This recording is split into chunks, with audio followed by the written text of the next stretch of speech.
You've probably found yourself at 3 in the morning Googling Montessori versus Waldorf while your toddler sleeps peacefully, completely unaware that you're having a minor existential crisis about their educational future.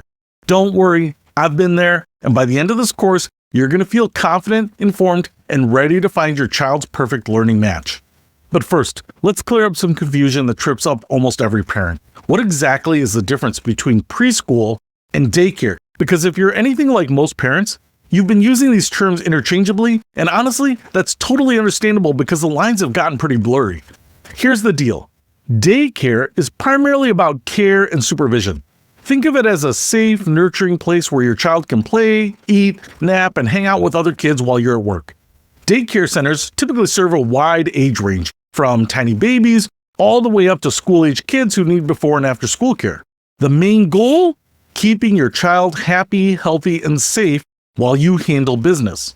Preschool, on the other hand, is intentionally educational. Yes, your child will still play, eat, and nap, but there's a structured curriculum designed to prepare them for kindergarten. We're talking about developing pre-literacy skills, learning to count, practicing social skills, and building on that all-important attention span. Most preschools focus specifically on 3 to 5-year-olds who are developmentally ready for more structured learning. Now, here's where it gets fun. Many programs today are actually a hybrid of both. You'll find daycare centers that offer robust educational programming and preschools that provide full daycare for working parents. So, when you're touring schools, don't get too hung up on what they call themselves. Instead, focus on what they actually do. The sweet spot for starting your preschool search? When your child is between 2.5 and 3 years old. Why? Because that's when most kids develop the attention span, social skills, and independence needed to thrive in a group learning environment. But here's a pro tip. Start researching at least 18 months before you want to enroll. Yes, 18 months. Popular programs fill up fast, and you want to give yourself plenty of time to explore options without feeling rushed. What to look for in any preschool. All right, before we dive into all the different educational philosophies and fancy programs, let's talk about the non-negotiables. These are the things that should be rock solid at any preschool you're considering, whether it's a Montessori school, a church program, or the local co-op. First up, safety and licensing. I know this isn't the most exciting part, but stick with me. You want to see that current license displayed prominently, not hidden away in some back office.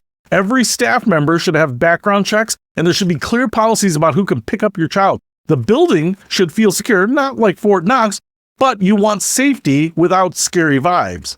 Let's talk ratios, because this is huge. For 3-year-old kids, you want to see no more than 7 kids per teacher. For 4 and 5-year-olds, 10 kids per teacher is the maximum you should accept. And here's something most parents don't think to ask. What happens when a teacher calls in sick? Do they bring in qualified substitutes, or do they just cram 2 classes together? Trust me, you want to know this before your child starts. Now, teacher qualifications. This is where you get to be a little nosy, and it's totally justified. You want teachers who have actual training in early childhood education. A degree is great, but ongoing professional development is even better. Ask about teacher turnover rates too. If teachers are constantly leaving, that might be a red flag about working conditions, which usually translates to inconsistent care for your child. Here's something that might surprise you. Pay attention to how teachers talk to the children during your visit.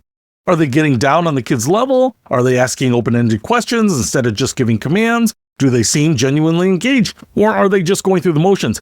Kids can spot a fake from a mile away, and so can you. The learning environment should feel like a place where kids actually want to be. I'm talking about spaces that are bright, not overstimulating, with materials that are accessible to little hands. The outdoor area is just as important as the indoor space. Kids need to run, climb, and explore nature. If the playground looks like it hasn't been updated since 1995, that tells you something about the school's priorities. Communication is absolutely crucial, and this is where you really see differences between programs. Some schools send daily photos and updates through the apps. Others stick to weekly newsletters and twice-yearly conferences. Neither approach is wrong, but you need to know what you're getting. How easy is it to reach your child's teacher? Can you schedule a quick chat if you have concerns? When problems arise, and they will, how does the school handle them? Here's a reality check moment. No preschool's perfect. The question isn't whether you find flaws during your research. The question is, which flaws can you live with, and which ones are deal breakers for your family? Maybe the art room is a little chaotic, but the teachers are incredible. Maybe the building isn't the newest, but the outdoor program is phenomenal. You're looking for the best overall fit, not perfection. One last thing, trust your gut. If something feels off during your visit, even if you can't put your finger on what it is, pay attention to that feeling. You know your child better than anyone, and you'll have instincts about whether they'll thrive in a particular environment. Don't ignore those instincts just because a school looks good on paper. Know your child and family priorities. Okay, here's where we get real about your kid, because here's the thing. There's no such thing as the best preschool. There's only the best preschool for your specific child. And figuring that out requires some honest reflection about who your little person actually is, not who you hope they become. Let's start with learning style, because kids absorb information in wildly different ways. Some children are kinesthetic learners, which means they move their bodies to understand concepts. These are kids who learn to count by jumping or understand shapes by building with blocks. If this sounds like your child, you want programs that incorporate lots of movement and hands-on activities. Other kids are visual learners. They understand the world through what they see, pictures, colors, demonstrations, charts. These children often gravitate towards art projects and books and might spend ages studying how things work just by watching. Then you have auditory learners, kids who process information best through listening. They're often the ones singing songs they've heard once or repeating conversations verbatim. These children thrive in environments with lots of music, storytelling, and verbal instruction. Most kids use a combination of learning styles, but one usually dominates. Pay attention to how your child figures things out naturally. Do they need to touch everything? Do they constantly ask, "What's that?" Do they sing themselves to sleep? These clues will help you identify programs that match their natural learning preferences. Now, let's talk about personality, because this is just as important as learning style.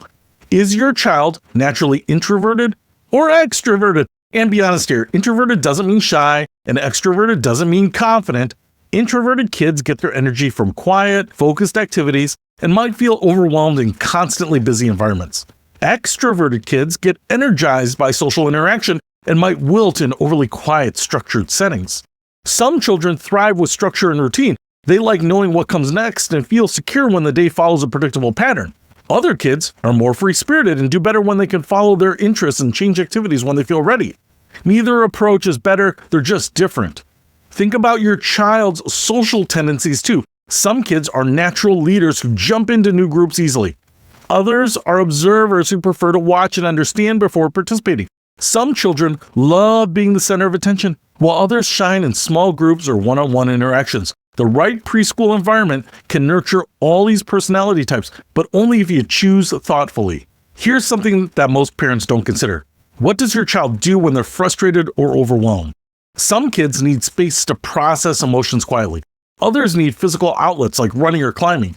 Some respond well to adult guidance, while others need time to work through problems independently. Understanding your child's coping style will help you identify programs with compatible approaches to their behavior guidance. Now, let's flip the focus to your family values and priorities. What matters most to you? Academic preparation for kindergarten?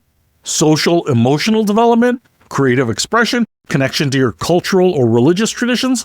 There's no right answer here, but being clear about your priorities will help you evaluate programs effectively. Now, let's get practical about your family's logistical needs too. What's your work schedule like? Do you need full daycare or would half-day work? How far are you willing to drive twice a day? What's your realistic budget, including all those hidden costs we'll talk about later? Do you want a program that follows the school calendar, or do you just need year-round care? Here's a big one. How involved do you want to be in the day-to-day school experience? Some programs expect minimal parent involvement beyond drop-off and pickup. Others, like co-ops, require parents to work in the classroom regularly. Neither approach is better, but you need to be honest about what you can realistically commit to. Finally, think about your family's communication style. Are you the type who wants daily updates and photos? Or do you prefer less frequent but more substantial check-ins? Do you like handling concerns through quick emails? Or would you rather have a face-to-face conversation about it? Different schools have very different communication cultures, and finding a match here will save you frustration down the road. Here's your homework for this lesson, and yes, I'm giving you actual homework. Spend some time this week observing your child in different situations. How do they play at the park versus at home? How do they handle new environments or meeting new people? What activities keep them engaged the longest? What triggers meltdowns and what helps them recover? Take notes, because these observations are going to be pure gold when you're touring schools and trying to imagine your child in each environment. The goal isn't to find a program that will change your child, it's to find one that will help them become the best version of themselves. In our next module, we're going to dive deep into the philosophy-based programs, starting with Montessori. But before we do that, make sure you have a clear picture of your unique child and family needs. Trust me, this foundation will make everything else so much clearer.